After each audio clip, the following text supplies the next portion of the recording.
Donc, on arrive avec les croyances. C'est le dernier,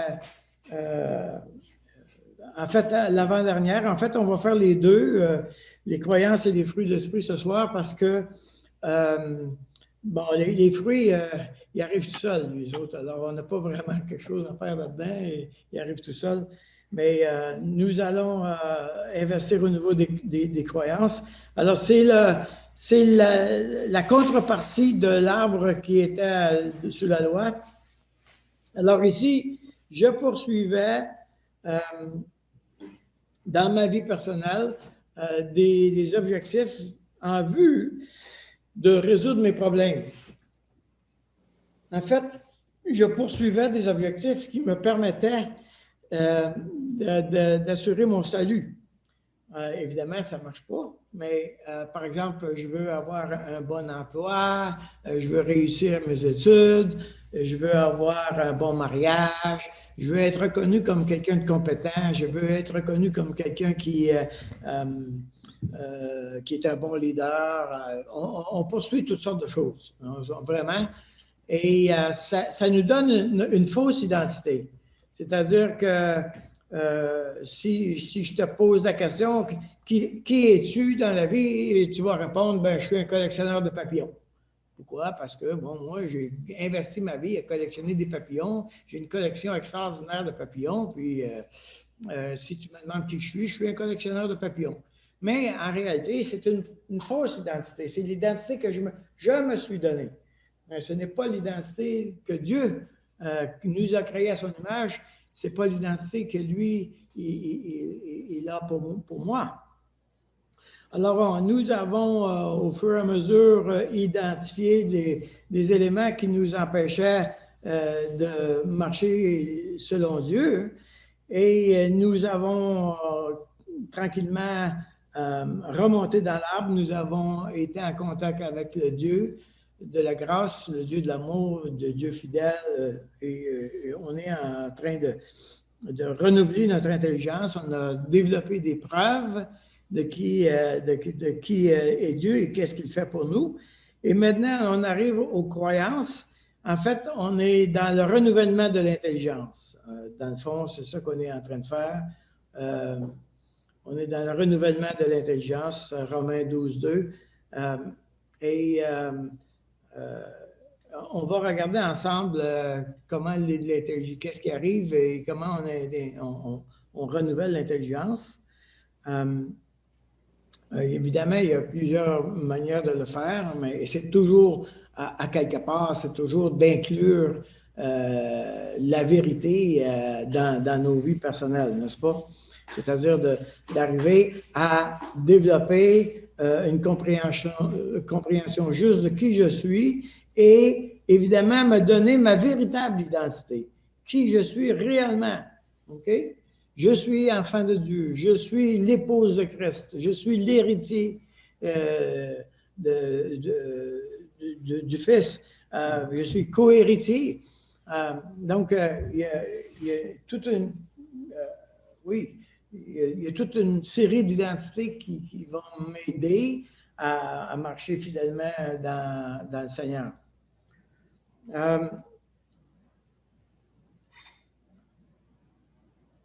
Alors, ça dit, soyez transformés par le renouvellement de l'intelligence. Alors, là, il y a quelque chose qui est extrêmement important. Le mot transformer ici, il dit soyez transformés. Ça veut dire que ça fait écho à ce que Jésus a dit. Vous connaîtrez la vérité vous affranchira. Donc, ça fait écho à ça.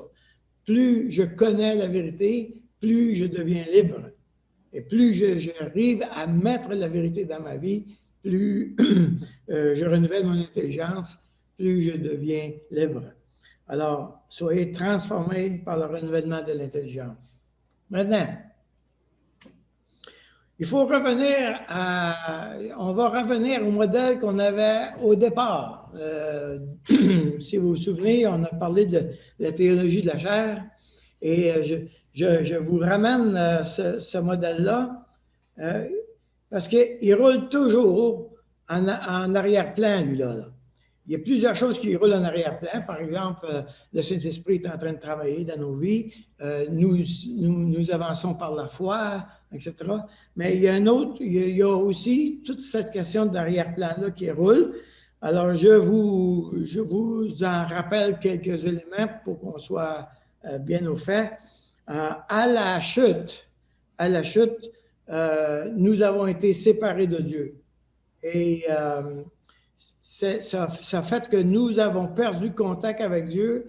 Et puisque nous ne pouvions pas voir Dieu, ou nous étions coupés de sa relation avec Dieu, nous ne pouvions pas imiter Dieu. Donc, ce que le vieil homme a fait, c'est qu'il a permis à ses fonctions, il a laissé aller ses fonctions au gré de leur mouvement. Alors, on voit ça très clairement dans Éphésiens chapitre 2. Éphésiens chapitre 2 dit vous étiez morts par vos offenses et par vos péchés, dans lesquels vous marchiez autrefois selon le train de ce monde, selon le prince de la puissance de l'air, de l'esprit qui agit maintenant dans les fils de la rébellion. Nous tous aussi, nous étions de leur nombre, et nous vivions autrefois selon les convoitises de notre chair, accomplissant les volontés de la chair et de nos pensées, et nous étions par nature des enfants de colère comme les autres. Voyez-vous? Nous étions de leur nombre, nous vivions selon les convoitises de la chair, accomplissant la volonté de la chair. Autrement dit, le mouvement qui aurait dû aller dans ce sens-là, c'est-à-dire de Dieu vers mes fonctions, je mets ma pensée, mon monde émotionnel, mon corps au service de Dieu. Là, il y a eu une inversion. Et maintenant, ce sont mes fonctions qui m'ont dit quoi faire. Alors, mon corps me demande des choses, je le fais, ma pensée croit des mensonges, je les accepte, mais j'ai des sentiments, j'ai des blessures, je travaille à guérir mes blessures à ma manière. Donc, il y a eu une inversion complète où mes fonctions, la chair, a pris le contrôle de ma vie. Et nous avons utilisé les chevaux comme étant l'exemple pour exprimer ça. Les chevaux avaient un fermier, un conducteur qui les laissait aller complètement. Il ne donnait aucune direction. Donc, les chevaux, s'ils avaient le goût de tourner à gauche, ils tournaient à gauche, à droite, ils tournaient à droite, etc. Et là, le Seigneur a remplacé le vieil homme, il est remplacé par un nouvel homme qui était secondé par le Saint-Esprit, mais ce nouvel homme-là, lui, il n'a jamais conduit les chevaux. Alors, il est obligé d'apprendre comment faire. Évidemment, l'illustration, ça s'arrête là, parce qu'à un moment donné, le nouvel homme, il faut qu'il fasse mourir la chair. Ça veut dire qu'on ne peut pas faire mourir un steak de cheval, puis on continue avec le cheval, puis ça l'illustration s'arrête là.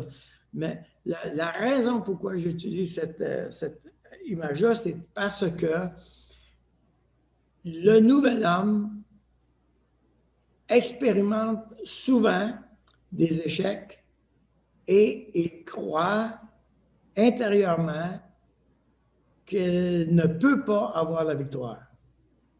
Et ça, c'est un mensonge extraordinaire. Et parce que les chevaux l'impressionnent. Les chevaux lui donnent le sentiment que ce qui est devant lui, c'est vraiment plus fort que lui. Okay. Donc, on va entendre, on va s'entendre parler en disant c'est plus fort que moi, par exemple. C'est trop gros pour moi, je ne suis pas capable de faire ça, etc. Donc, en réalité, c'est le nouvel homme qui est impressionné par ce qui est devant lui. Simplement ça. Mais éventuellement, on va aller visiter ça, mais il faut comprendre cette situation-là. Alors, le nouvel homme maintenant est de nouveau en contact avec son Dieu, avec le Saint-Esprit, évidemment. Et là, maintenant, le nouvel homme voit ce qui est Dieu et il dit, moi, je veux mettre mes fonctions au service de Dieu. Je veux mettre ma pensée au service de Dieu, mon monde émotionnel au service de Dieu. mon corps au service de Dieu. Je veux faire ça. Donc, il désire aller par là. Mais la chair, elle n'a pas vécu la rédemption. Alors, elle a encore une manière de vivre qui lui dit, non, nous, on veut que toi, tu te mettes à notre service. On veut que toi, le nouvel homme, tu te mettes à notre service. Donc, il y a une tension qui est là en permanence. Alors, pourquoi est-ce qu'on parle de ça dans le renouvellement de l'intelligence? C'est parce que au niveau de la croyance, au niveau des sentiments et au niveau physique, l'information qu'il y a là, qui a été enregistrée par ma vie antérieure avant ma conversion, tout l'enregistrement qu'il y a là, elle doit être identifiée, mise à la croix, et elle doit être remplacée par la pensée de Dieu. Donc, je fais un double travail. Donc, quand nous parlons de la chair, quand on parle de faire mourir la chair, on ne parle pas de faire mourir les fonctions, on parle de faire mourir ce qui, dans mes fonctions, s'oppose à Dieu. Okay? C'est ça la chair. La chair, c'est tout ce qui s'oppose à Dieu. Alors, quand je dis il faut faire mourir la chair, la chair, elle est imprimée dans mes fonctions, mais mes fonctions, si je renouvelle mon intelligence, c'est évident que je mets des choses dans ma pensée. Okay? Donc, voilà. Alors, on va mettre deux modèles ensemble maintenant. Alors, j'aime ça compliqué, hein? Fait qu'on rajoute une affaire. On va mettre deux modèles ensemble. Le modèle des discours, des fonctions, et le modèle de la théologie de la chair. Le modèle du discours des fonctions, vous le connaissez, le parent, l'enfant, l'adulte, accompagné avec le Saint-Esprit. Les trois parlent. OK? Si on prend ce modèle-là et on l'ajoute à ce modèle-là, ça veut dire que le nouvel homme, ici, est représenté avec l'adulte accompagné par le Saint-Esprit. Les croyances sont représentées par le parent et les sentiments sont accompagnés par l'enfant. Le physique,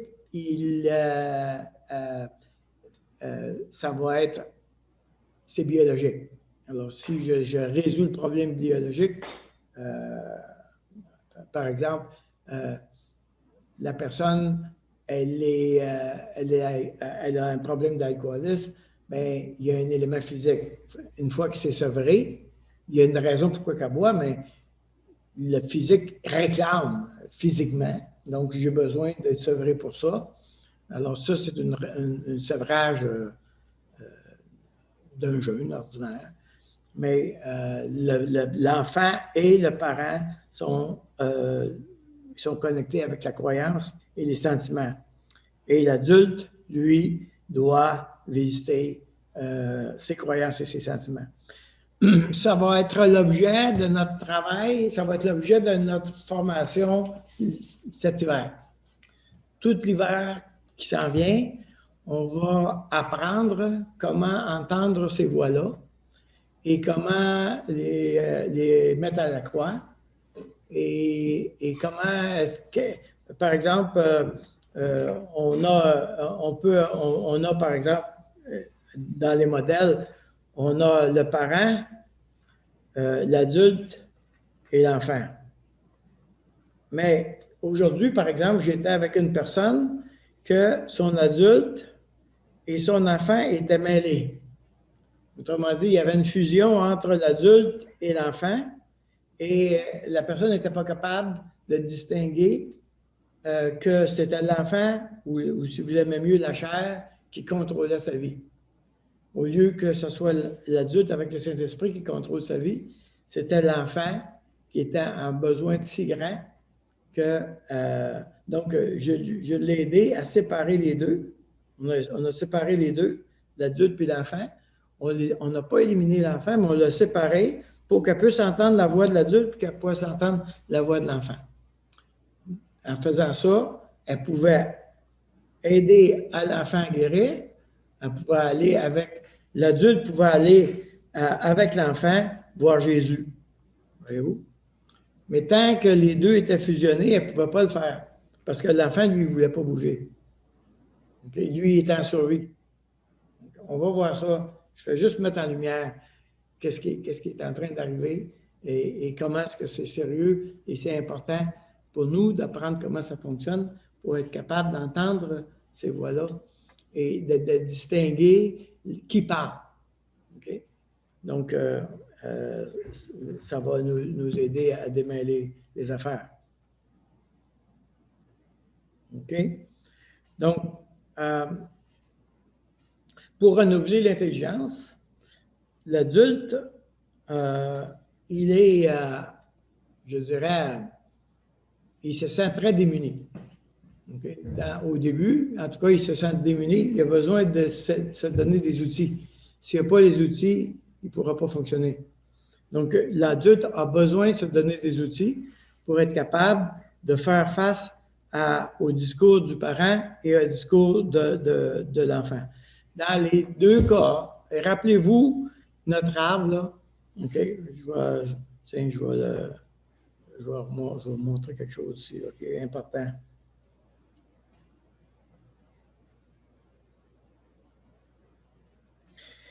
Ici, là, nous avons assuré notre salut. OK? C'est-à-dire qu'on a fait des choses, on avait un problème, la loi est arrivée, puis on s'est mis à avoir un problème, puis on a dit on va régler le problème par nous-mêmes. Pour régler le problème par nous-mêmes, on a fait des choses pour assurer notre salut. Mais les choses qu'on a faites pour assurer notre salut, c'est ça qui est dans les fonctions, qui a été enregistré dans les fonctions. Okay? Ça ici, là, ça a créé un enregistrement dans nos fonctions. OK? Donc, quand on arrive ici,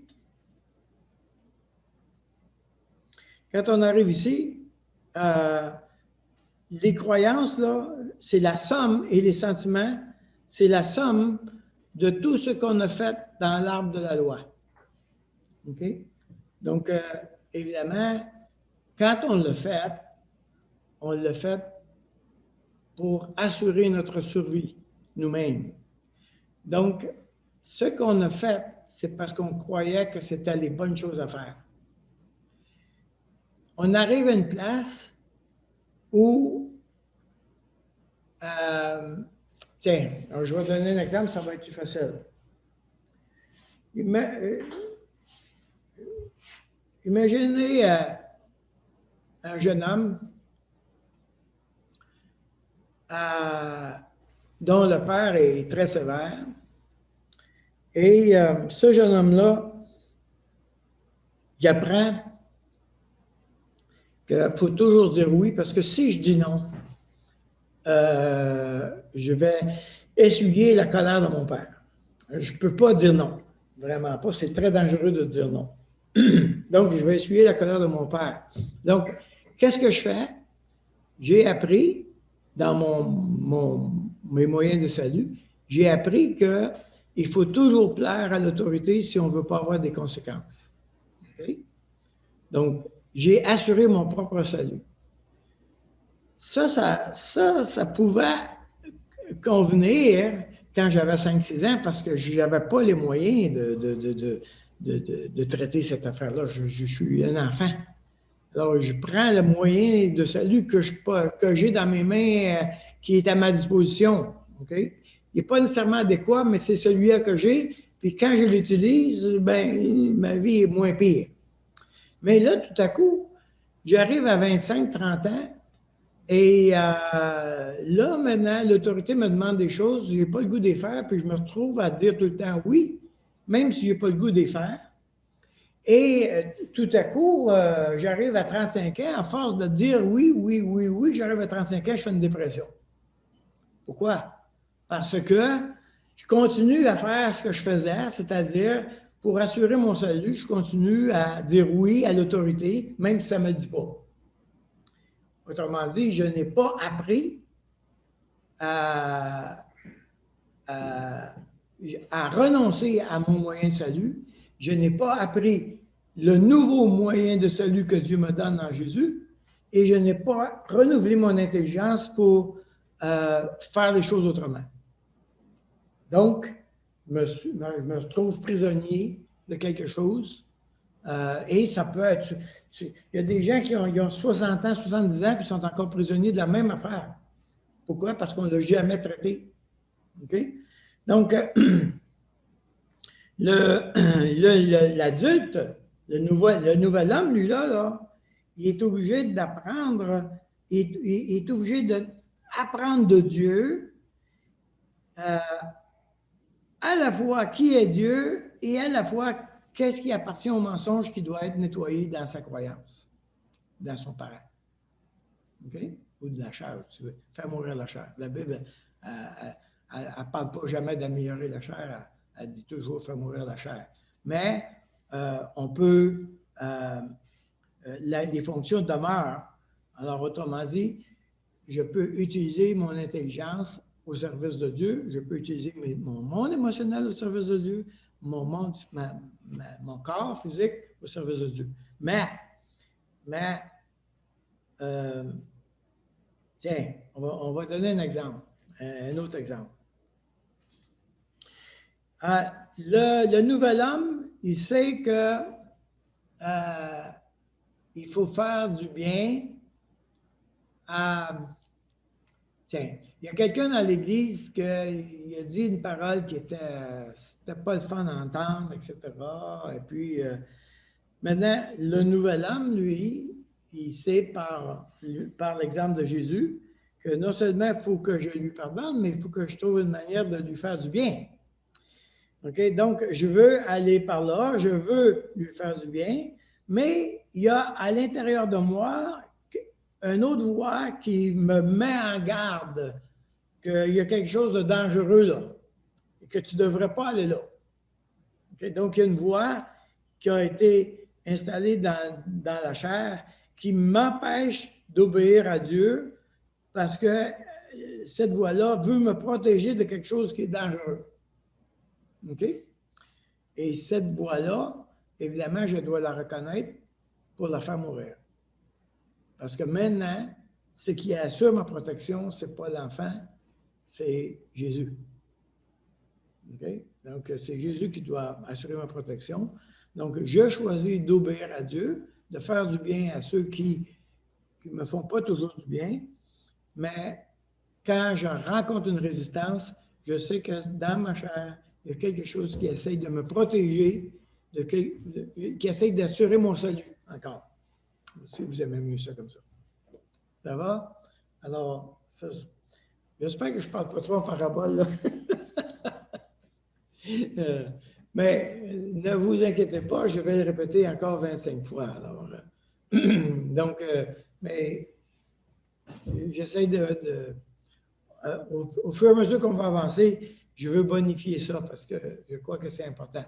On a commencé avec des affaires de base, mais là, je veux qu'on arrive à une place où on peut bonifier parce que ce que j'aimerais, c'est que vous arriviez à une place où vous êtes capable de le faire pour vous-même dans votre vie personnelle et que vous soyez capable d'accompagner quelqu'un à le faire aussi dans sa vie personnelle. Donc, c'est deux choses pour lesquelles je soupire. Donc, je vais renouveler mon intelligence. Un élément qui, je trouve, qui personnellement m'a aidé énormément à renouveler mon intelligence, ça a été d'apprendre des versets par cœur. Ça m'a aidé énormément. Au début de ma vie chrétienne, peut-être pour les 10, 15 premières années, j'ai appris des centaines de versets par cœur. Aujourd'hui, je fais dur un peu, là, mais au début de ma vie chrétienne, ça a été très, très, très intense. J'ai appris beaucoup. Quelquefois, j'apprenais des chapitres par cœur, même du Nouveau Testament. Mais la raison pourquoi est-ce que je prenais ces versets-là, c'est que quand il arrive un mouvement de la chair, quand il arrive des attaques de l'ennemi, le Saint-Esprit a déjà dans mon cœur les outils nécessaires pour m'aider à faire face à la situation. Plus je vais avoir la parole de Dieu dans mon cœur, plus le Saint-Esprit va faire lever dans mon cœur sa parole. Alors pour moi, d'apprendre les versets par cœur, c'est vraiment important. C'est pas juste un petit exercice d'école du dimanche, c'est réellement, ça fait partie du renouvellement de l'intelligence. Un verset qui est fascinant dans la parole de Dieu et qui nous aide à identifier qu'est-ce qui appartient à l'esprit, qu'est-ce qui appartient à la chair. Et à quoi ressemble l'adulte? Okay? C'est au reste, frère, que tout ce qui est vrai, tout ce qui est honorable, tout ce qui est juste, tout ce qui est pur, tout ce qui est aimable, tout ce qui mérite l'approbation, ce qui est vertueux et digne de louange, soit l'objet de vos pensées. Dans Philippiens 4, là, c'est Philippiens 4.8, ça décrit comment l'adulte, le nouvel homme pense. Alors, ça aide beaucoup à comprendre, à identifier qui parle. Parce que quand ça ne ressemble pas à ça, ce n'est pas l'adulte qui parle. Voyez-vous? Alors, au moment où j'ai une autre pensée que ce qui ressemble à ça, je peux savoir que voilà, c'est une voie de la chair.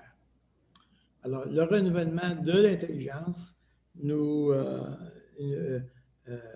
permet de faire grandir l'adulte qui était un adulte bébé, qui va devenir un adulte mature, capable de constamment identifier les voies de la chair, les voies du parent et de l'enfant, et qui va être capable de les remplacer, de les renouveler par la pensée de Dieu. Donc, on appelle ça de marcher du grand progrès, la parole de Dieu dit, 1 Thessaloniciens 4, elle nous parle d'être transformé de plus en plus à la stature de Jésus, dans Éphésiens chapitre 4. Donc, c'est cette idée que je vais construire dans ma vie quelque chose qui va devenir très solide.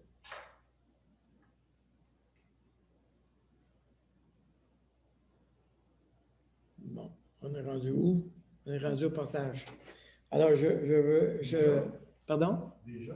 Oui. C'est pas le premier cette semaine, hein? Et ta base t'a préparé. Cette semaine, dis pas les on va mettre ça à 7 heures. Oui, là, ça arrive. Il n'y a personne qui a posé des questions en plus. Fait que, regarde, avec mes amis, j'avais la glace à moi tout seul. Ben, il y a aussi que je voulais faire ça un peu plus court parce que je veux aussi parler avec. J'aimerais avoir une autre rencontre après avec les gars ça fait déjà plusieurs années qu'ils sont avec moi. Alors, j'aimerais aller un peu plus loin avec vous autres et j'aimerais vous présenter un projet pour l'hiver qui s'en vient. Alors, et quand je parle de vous présenter un projet, je suis en train de parler de vous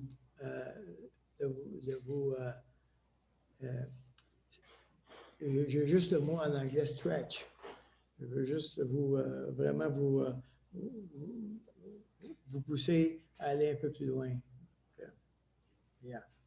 Alors, pour les partages, soit vous partagez ce que vous vivez, soit que vous partagez l'enseignement qui a résonné dans ta vie ce soir, ou quelle est la nouvelle vérité que tu retiens du processus. Dans tout le processus, qu'est-ce qui ressort pour toi, qui est déterminant dans ta croissance personnelle? Donc, ça peut être ça, dépendamment de